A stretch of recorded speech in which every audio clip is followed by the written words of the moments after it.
aliados! Sejam muito bem-vindos novamente ao nosso canal. Eu sou a Bárbara. E eu sou o Valier. No vídeo de hoje, finalmente vamos voltar com os reviews. Voltar não, né? Porque nós comentamos que íamos precisar fazer uma pausa no final de semana. Em um review só, Sim. né? Que a gente não trouxe, foi o review do capítulo passado. Aí o do anterior a gente trouxe em live, né? Se vocês não assistiram, a gente vai deixar o card aqui para assistirem. Mas uma semana já foi bastante pra gente ficar com muita saudade de gravar review. E teve uma que não teve nenhum capítulo, então aumentou ainda mais, né? Mas então, esse capítulo está sensacional. É um ponto, né? Um ponto divisor de águas para muita gente, para toda a história de mais de 20 anos de One Piece. Então nós estamos todos felizes para esse review, esperamos muito que gostem. Se você gosta desse tipo de conteúdo, já vai deixando o like, se inscreva se você não é inscrito no nosso canal. E também, se gostaria de nos ajudar ainda mais, considere se tornar um membro, que os benefícios estão sensacionais. E só pra enfatizar, a gente não comentou, mas esse é o review do capítulo 1044 de One Piece, o Guerreiro da Libertação. Bom, então, sem mais delongas, bora pro review!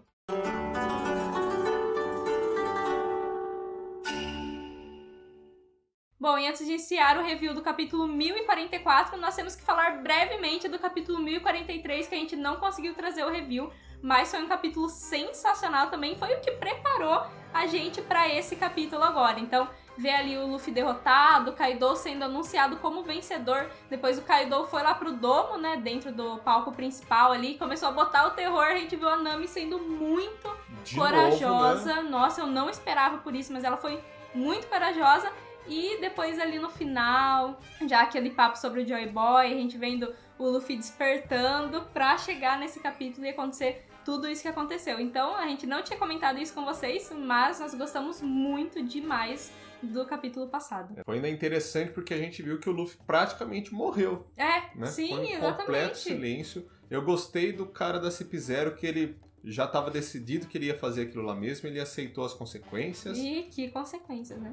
E a Nami, que ela falou pra Uchi, né, na frente dela, que o Kaido não ia ser o Rei dos Piratas, que seria o Luffy. E agora, frente a frente com o Kaido, ela falou. Nossa, incrível, incrível. Mas então, começamos o capítulo com a continuação da história de capa da Germa Double Six. Nós vemos lá o Nijo e Onge, eles estão presos e, pelo jeito, algum procedimento de análise, de estudo vai começar em cima deles. Pelo visto é uma equipe ali de pesquisa da Big Mom. Eu fiquei muito surpresa, não me lembro disso ter sido mostrado antes, eu acho que não foi, né? Então ela tem ali os seus pesquisadores também, e quem sabe agora pesquisando, né, analisando ali o Nijo e onde eles descubram alguma coisa do seu fator de linhagem. Às vezes eles conseguem demonstrar que o fator de linhagem deles tem sim a ver com as Akumas no Mi, explicando muita coisa, como o fogo do Sanji, os a sobrancelha enrolada igual as Akumas no Mi, e igual a sobrancelha do Luffy ficou também. Então tem muita coisa aí por trás disso, da Germa, e talvez eles descubram e revelem pra gente. E quem será que vai resgatar eles, né? Porque por mais que a Germa Double Six seja muito fria, agora,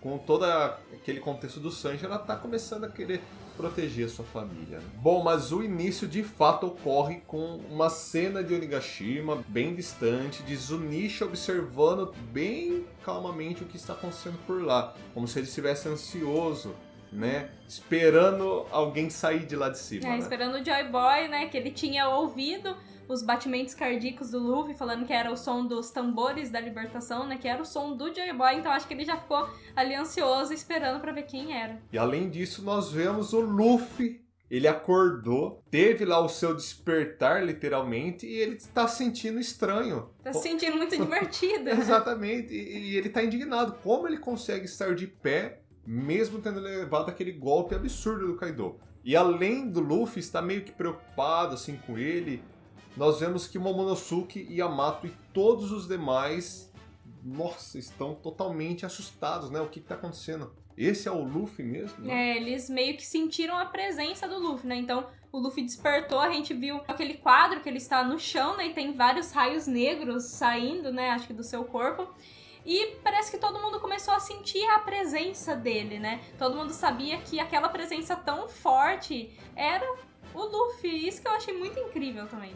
Eu tô muito curioso para saber como que o Momonosuke deve estar escutando isso, porque ele tem a habilidade de escutar as vozes de todas as coisas, e né? ele sempre fala que ele escuta a voz do Luffy, né? Que não seria a voz, mas acho que talvez esse batimento cardíaco, essa aura do Luffy, né? Então será que ele sentiu muita mudança e ficou ainda mais preocupado? Ou empolgado, né? Porque o cara voltou com tudo. Então nós vemos a reação ali de vários personagens, do Sanji, do Lau, do Kid, a Nami também, a Otama chorando, o Marco, e todos sentiram a presença do Luffy, mas aí é cortado pra uma cena lá em Mary Joyce dos Gorosei conversando sobre aquela Akuma no Mi que eles estavam comentando alguns capítulos atrás. E até é interessante nós vermos também a disposição deles, né, para perder um dos seus melhores agentes da CP0 pelo bem do futuro deles, assim, do mundo, entre muitas aspas, né? E na verdade a gente vê que eles estão com muito medo do que o despertar dessa fruta pode ocasionar, os riscos que isso pode causar em todo mundo, nesse governo mundial que jaz, né, há 800 anos. E então nós temos a confirmação de que aquela fruta que eles comentavam alguns capítulos atrás era a Gomu Gomu no Mi, que na verdade possui um outro nome.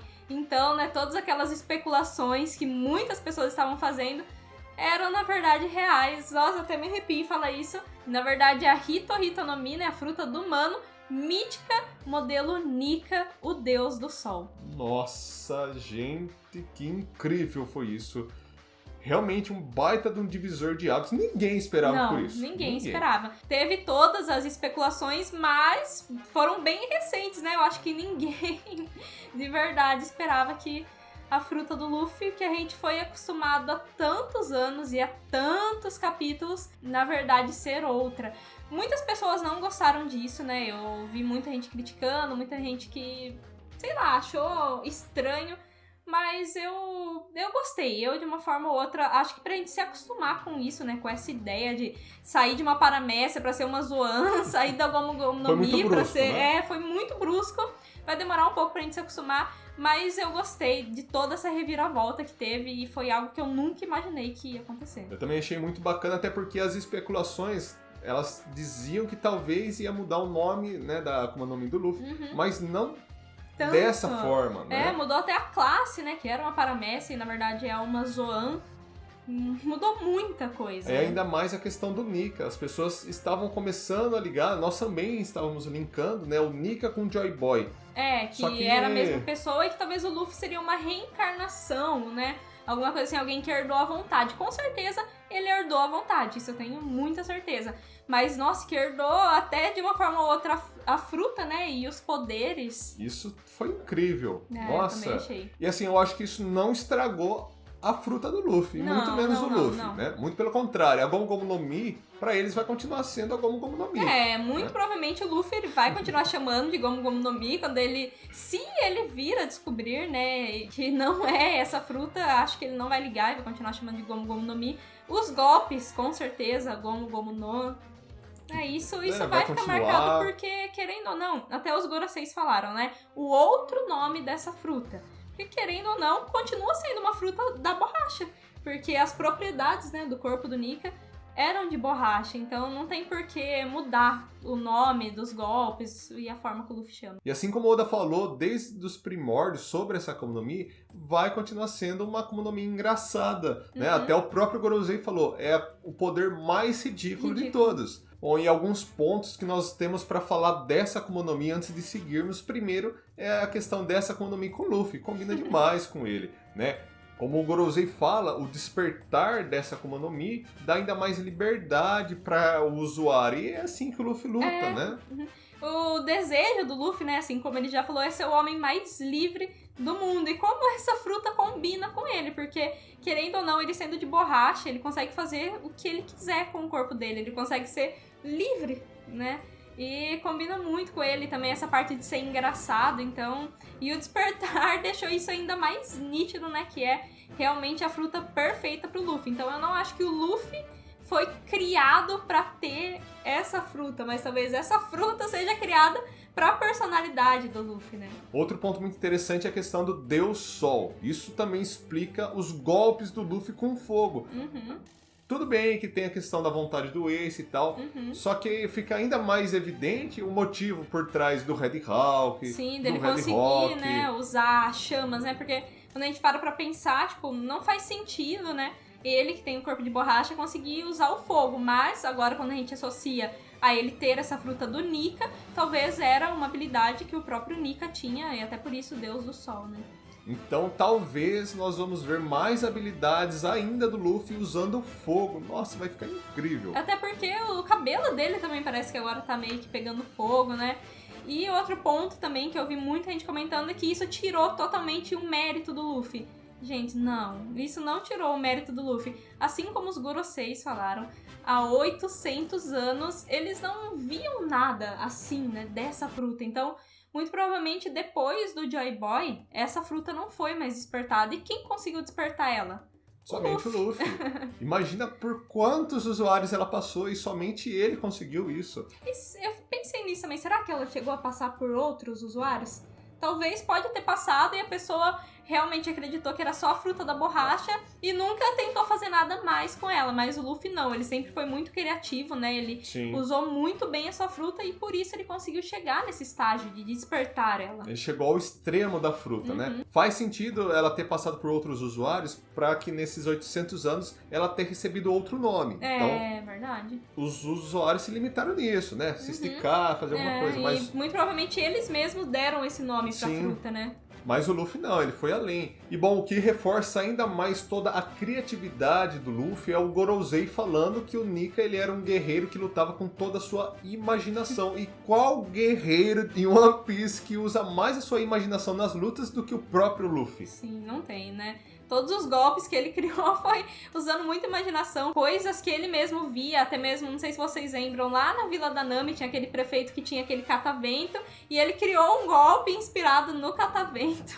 Os próprios Gears, né, as marchas do Luffy, foi tudo baseada em outras habilidades. Né, também, os animais que ele lutou contra lá naquela ilha, quando tava com o Rayleigh, o Snake Man, o King Kong Gun, então... Baseado na CP9. É, sim. E ainda tem uma parte que nós precisamos frisar muito bem, a questão do fugiu do governo mundial há mais de 800 anos, como ela tendo a sua própria personalidade. Sua própria vontade, né?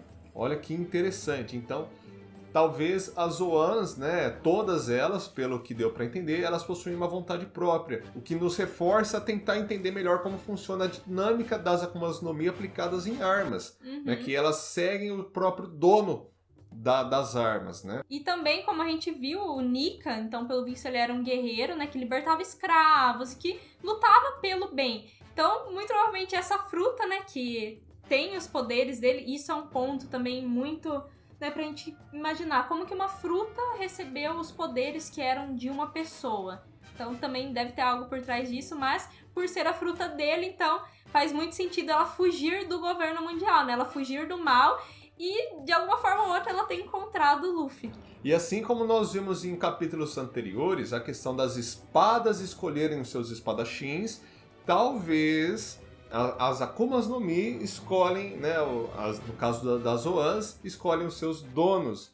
Enquanto o Luffy estava conhecendo a sua nova habilidade, nós somos direcionados até a Hiyori Orochi, que ele ainda tá lá com o teto em cima dele. Ele tá tentando barganhar com a Hiyori. Esse cara não cansa, não cansa. E esse é um vilão bem asqueroso que, nossa, horrível ele. E o pior é que ele fala pra Hiyori que ele também amava o Oden, que ele admirava o Oden. E se a Hiyori já pensou pra esse lado, que o Orochi, tadinho, tava só sendo usado pelo Kaido, né? Coitado. Nossa, eu não sabia o que eu tava fazendo.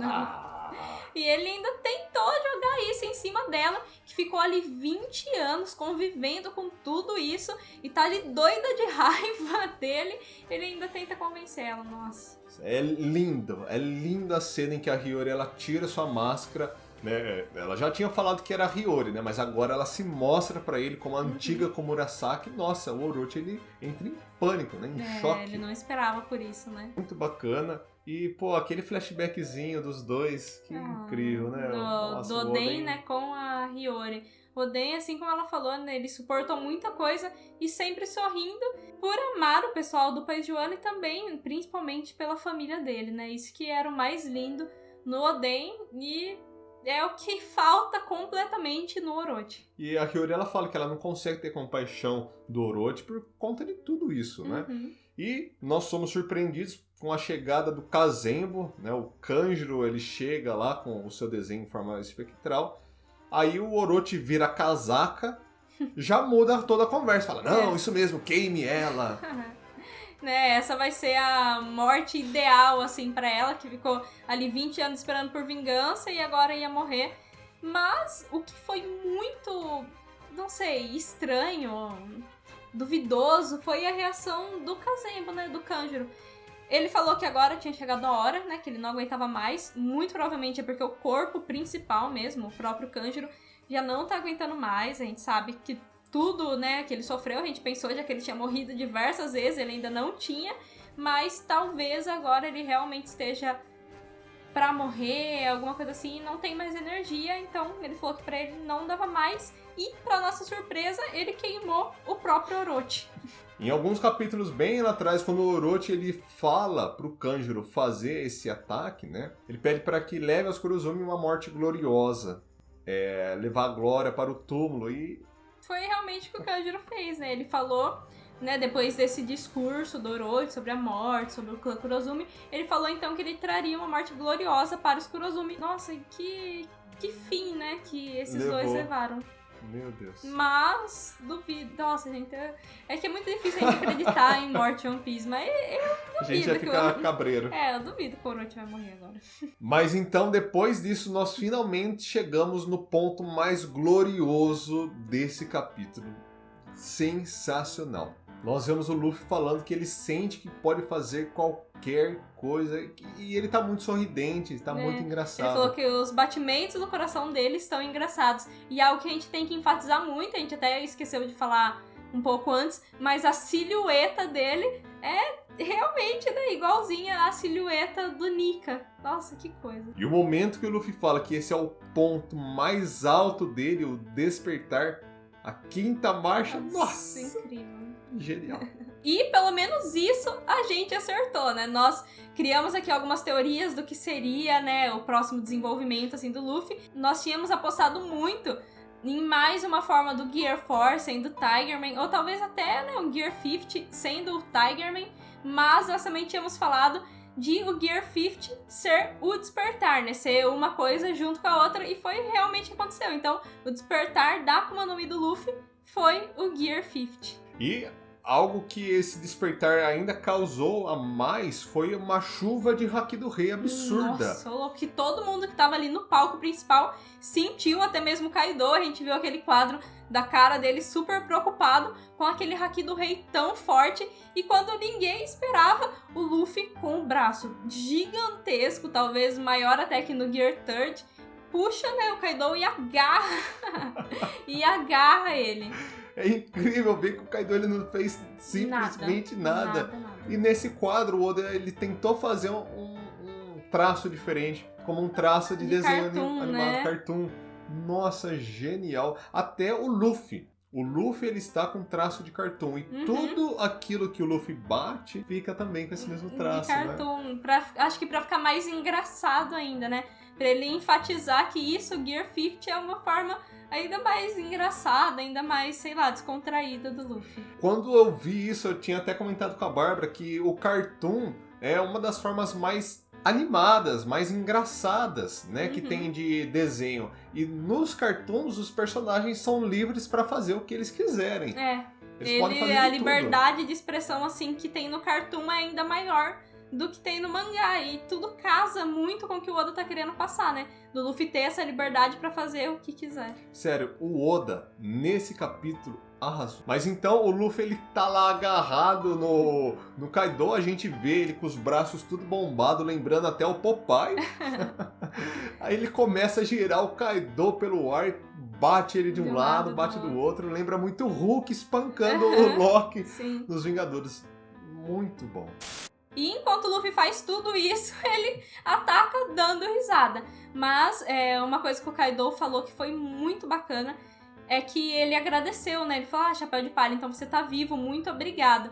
Porque ele não queria que se repetisse o que tinha acontecido com o Oden, né? A gente viu, né, no capítulo passado, quando, né, ele se deparou com o que tinha acontecido, a expressão que ele ficou de Nossa, eu não sei, acho que o Kaido ficou muito, muito deprimido por acontecer de novo a mesma coisa. Agora, quando ele viu que o Luffy tava vivo, mesmo que tava espancando ele ficou agradecido por não ter vencido daquela forma. Igual nós comentamos na última live aqui do nosso canal, a questão da sorte do Kaido. E agora ele teve uma sorte do seu adversário estar vivo, né? Que era o que ele queria. Só que essa sorte vai sair pela culatra. Vai mesmo. Mas também o Kaido não quer deixar muito barato. E ele já lança um Borobreath pra cima do Luffy. E a reação do Luffy também é muito engraçada, né? Os olhos esbugalhados, ainda mais do que o Oda já desenhou outras vezes, né? Também tomando um pouco dessa liberdade do cartoon. E o Luffy faz algo muito impressionante, né? A gente especulava muito de que o despertar do Luffy ia ficar semelhante ao do Doflamingo, ao do Katakuri, por ser uma fruta paramécia, né? Que era o que a gente acreditava até o momento. Mas, mesmo a fruta dele sendo Zoan, ele ainda conseguiu alterar o ambiente igual às frutas paramécia. Então ele toca ali o chão, né? Agarra e transforma o chão em borracha também. E foi muito bem pensado, né? Assim como a gente falou, o Luffy ele é muito criativo em luta. Então, ele transforma o chão em borracha pra segurar o Borobreath e depois rebater ele no próprio Kaido. Ele faz como se fosse uma bolsa, né? Ele fecha, faz uma bola, né? Comprensando o Borobreath.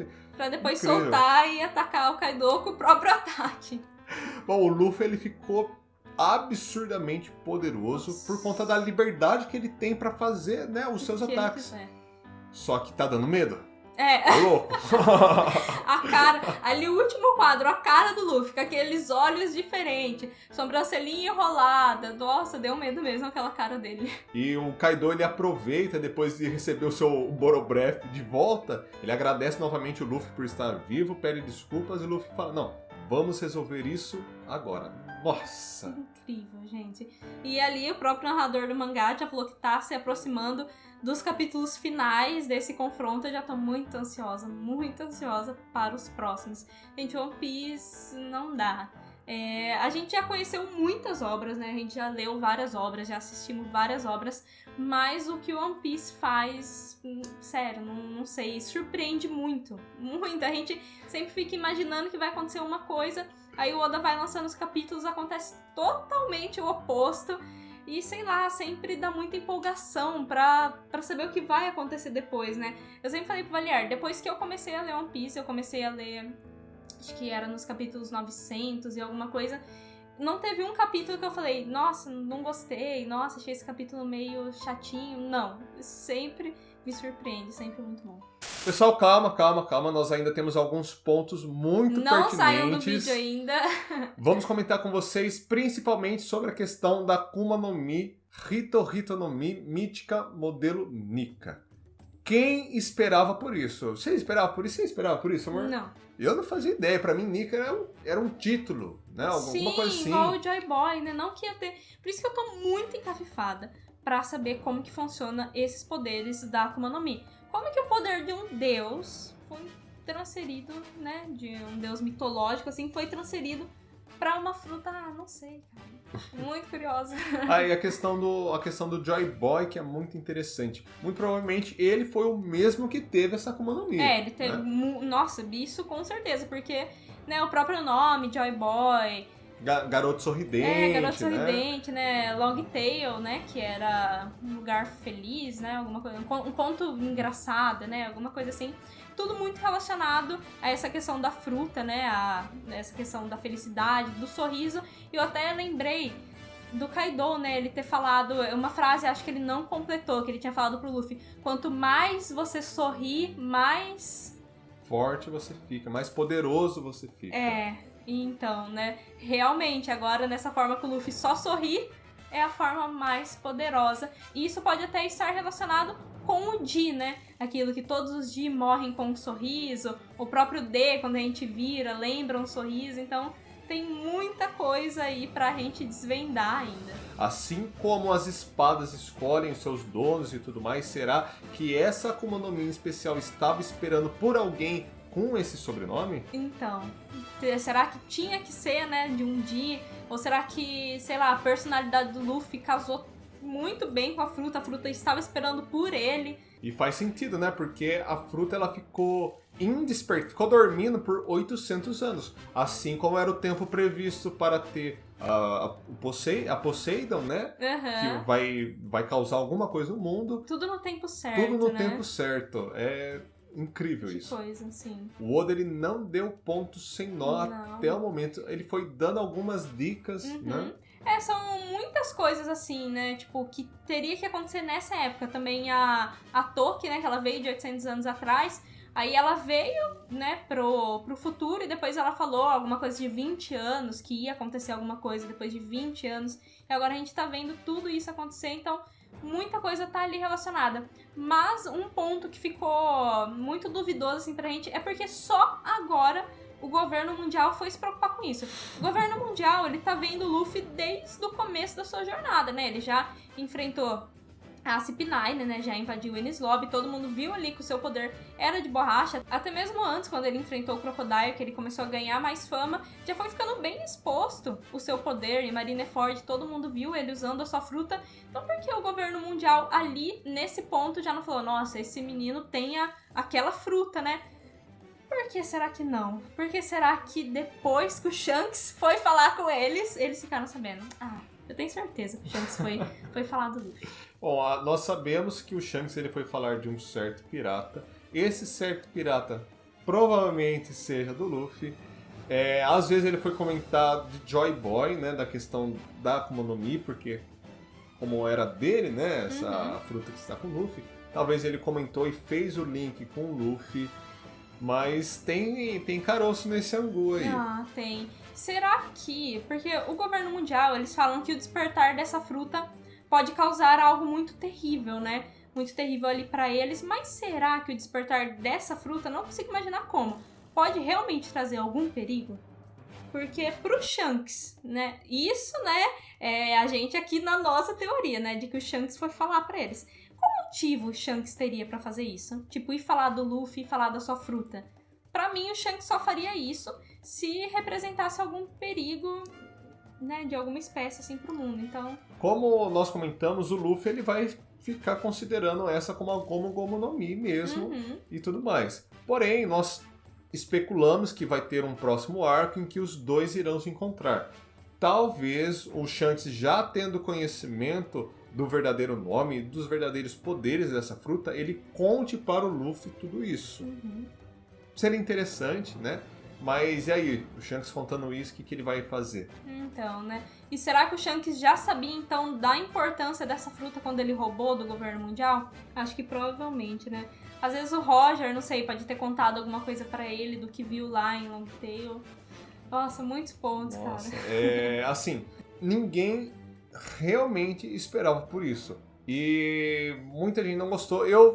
No momento eu vi e falei, não vou comentar o que eu achei, vou esperar, vou ler um pouco, tentar compreender melhor o que o Oda quis com isso. E, gente, faz muito sentido. Muita coisa começa a se encaixar, né? Pessoalmente, eu quero rever ou reler todo o arco de Skypiea, porque eu acho que em Skypiea teve muito indício também de muita coisa que acabou passando despercebido, né? Porque lá em Skypiea eles comentaram sobre esse deus do sol, né? Sim. Lá em Skypiea tem aquela silhueta do Luffy dançando, então eu acho que dá pra pegar alguns pontos, alguma coisa pra fazer algum link com o que está acontecendo agora. Tem também a rainha Otohime, a mãe dos príncipes, né, sereianos, também mãe da Shirahoshi. Ela falou muito desse deus do sol, né? Os piratas do sol também, né? Por que será que surgiu esse nome, né? O Fisher Tiger, ele foi preso, né? Ele ficou escravo por um tempo. E o Rushu falou que os escravos tinham essa lenda, né? Do Nika, do Deus do Sol. Então, provavelmente, o Fisher Tiger pegou isso, né? Se apegou a essa lenda. E talvez colocou esse nome na sua tripulação, mas... não sei. Tem a questão do Jinbe. Ele sabe ou alguma não sabe? Alguma coisa, né? Quando o Rushu perguntou pra ele se ele sabia alguma coisa do Nika, ele não falou muita coisa. Ele deu uma fugida, Ele deu uma fugida do assunto, então talvez ele também saiba. Mas vai ser muito interessante nós vemos o Luffy utilizando melhor essa Akuma no Mi, né? Finalmente o Luffy chegou num patamar que ele pode superar qualquer Yonko. Bom, pessoal, mas então esse foi o nosso review. A gente pede até desculpa se talvez esse vídeo ficar muito comprido, que a gente tinha muita coisa pra falar. Se deixasse, a gente falava ainda muito mais aqui. Mas a gente espera de verdade que vocês tenham gostado, né, do nosso ponto de vista, das nossas teorias, do que a gente achou. E também que a gente tenha acrescentado alguma coisa a mais aí para vocês. Estamos super ansiosos para os próximos capítulos e deixem aí nos comentários o que vocês acharam também. Então nós vamos ficando por aqui mesmo, pessoal. Se você gostou desse vídeo, achou interessante alguma coisa que a gente falou, compartilha com os seus amigos, né? A gente tá querendo muito chegar à nossa próxima meta, que é de 20 mil inscritos, então dá essa força pra gente, pra que nós tenhamos cada vez mais motivação pra continuar trazendo esse trabalho aqui pra vocês. Então vamos ficando por aqui mesmo, até a próxima. Tchau!